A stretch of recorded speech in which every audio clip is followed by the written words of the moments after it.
I'm Africah Harrigan for Legit TV. Members of the 30th Legislature will honor and commend the late Senator Lorraine L. for her years of public service, and to name the legislative complex containing the Legal Counsel and other offices the Loraine L. Legislative Annex. Let me share some background information on her. Lorraine was born on the island of St. Thomas, Virgin Islands, on November 15, 1949.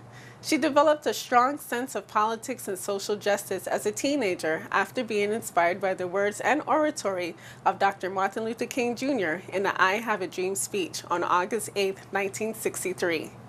Lorraine was a Democrat all her adult life, having cast the first vote as a Democrat in 1968, and subsequently founding the Virgin Islanders for Democratic Action Club, along with serving innumerable terms as a member of the Territorial Committee of the Virgin Islands Democratic Party.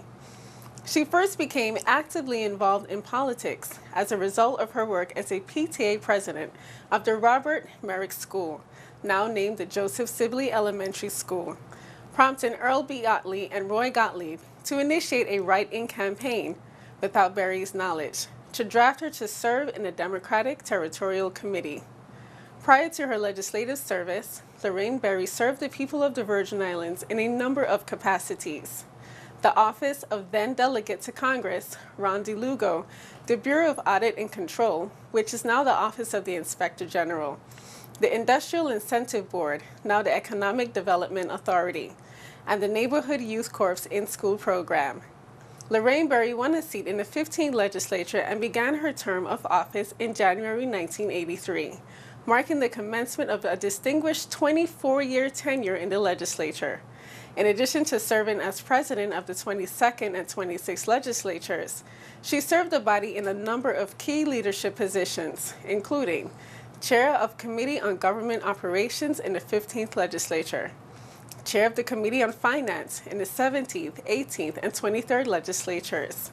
She was Majority Leader of the 18th Legislature, Chair of the Committee on Health in the 19th and 20th legislatures, and Vice President and Chair of the Committee on Public Safety, the Judiciary, Homeland Security, and Justice in the 25th legislature.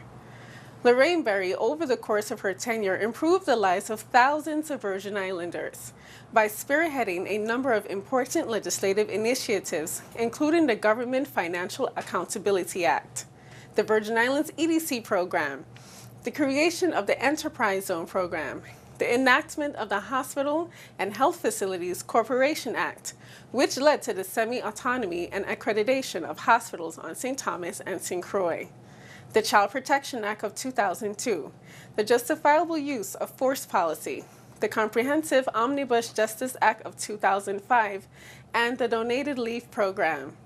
Eventually, Lorraine retired from the Virgin Islands Legislature in 2007 after 24 consecutive years of service. She passed away on July 19, 2010, after a year-long battle with colon cancer, to the sorrow of thousands of Virgin Islands residents. Lorraine is and will be an iconic figure in the Virgin Islands politics, symbolizing civic responsibility, government accountability, public service, and the possibilities and importance of empowering women in our community. Stay tuned to Legit TV for the live coverage of the ceremony dedicating the office of the Legislative Counsel in honor of the late Senate President Lorraine L.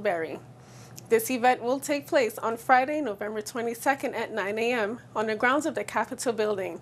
The public is invited to attend. Thank you for tuning in. I'm Africah Harrigan for Legit TV.